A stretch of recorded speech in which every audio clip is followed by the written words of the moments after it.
motivational speaker. In his spare time, he enjoys reading, working out, and hanging out with his family. And his speech is titled, Imagine That.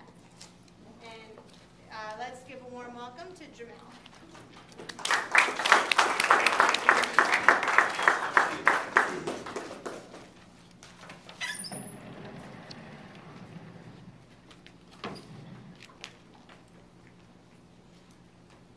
Can you imagine life without imagination? Now, I know that sounds like a silly question, but really think about it. What if we didn't have the ability to mentally time travel, and we were forced to live and think in the present moment at all times? Well, to be perfectly honest with you, life could not exist this way. You see, imagination at its core is the beginning of all creation.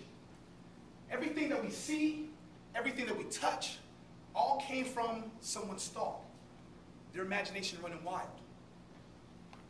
Albert Einstein said that imagination is more important than knowledge, because with knowledge we're limited to everything we know and understand, while with imagination it makes us infinite. With your imagination, it can take you to places that you never dreamed about. If you're having a bad day, it could truly be your only weapon against reality. It could take you back on a vacation, or it can even fast forward you to an event that hasn't even taken place yet. With imagination, it gives us the ultimate freedom, the power to choose, the power to respond, and the power to change. So with all this power that we all possess, why are so many people living lives that they don't desire? Well, I think that a lot of times we look at our reality and we forget that we're the sole controller of our reality. Our thoughts are things. We tend to allow negative people and allow negative things to get inside of our head. And it starts to shrink our imagination, shrinking it to the point that sometimes we don't even use it anymore. Maya Angelou said it best. Most people die at 25. But they don't get buried until they're 65. Powerful words.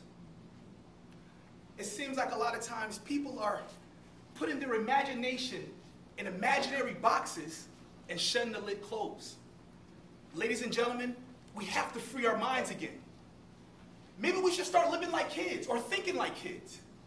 Do you all remember how it was when we were children?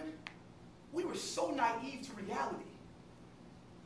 Because we didn't hear a whole lot of no's at that point of our life, anything that we thought we could do, we just simply did it. My son, William, he amazes me with his imagination. See, William, he has the unique ability to turn anything, any object, into a toy. For instance, he loves playing with water bottles. Now, I wanted to make this perfectly clear, you all. My son is not deprived at all. He has plenty of toys. But for some odd reason, he loves water bottles. Now, for you and I, it's just a regular water bottle. Can do nothing with it outside of drinking it. But see, with William, this water bottle turns into a rocket ship. And when he has his hand in this water bottle, he runs around the house screaming, "Daddy, watch out, get out of my way. I'm in my rocket ship." He can also take things like this, a dinosaur, and then he turns into a dinosaur. He'll start jumping off the couch screaming, "Rah!"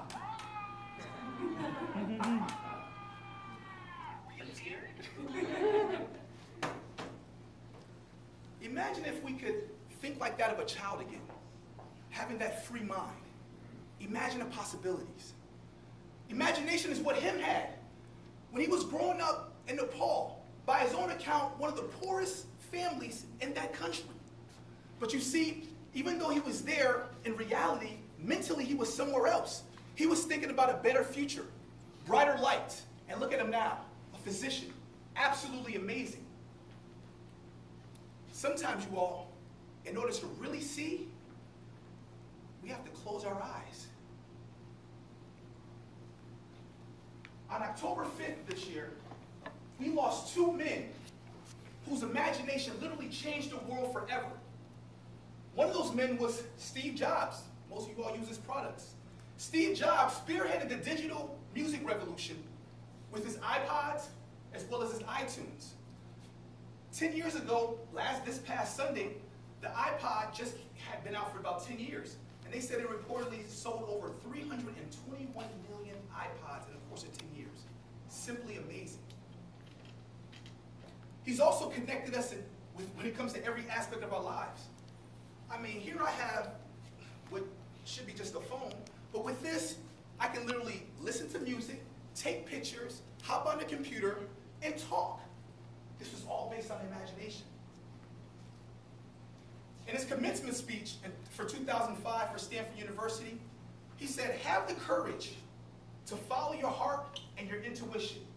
Don't allow the outside world or the noises from the outside world to shut down your inner voice. These are truly words to live by. That same day of this year, we lost an icon in the civil rights movement. Reverend Fred Shuttlesworth. He actually helped, him and Dr. King helped to start or found the Christian Leadership Conference. Amazing man.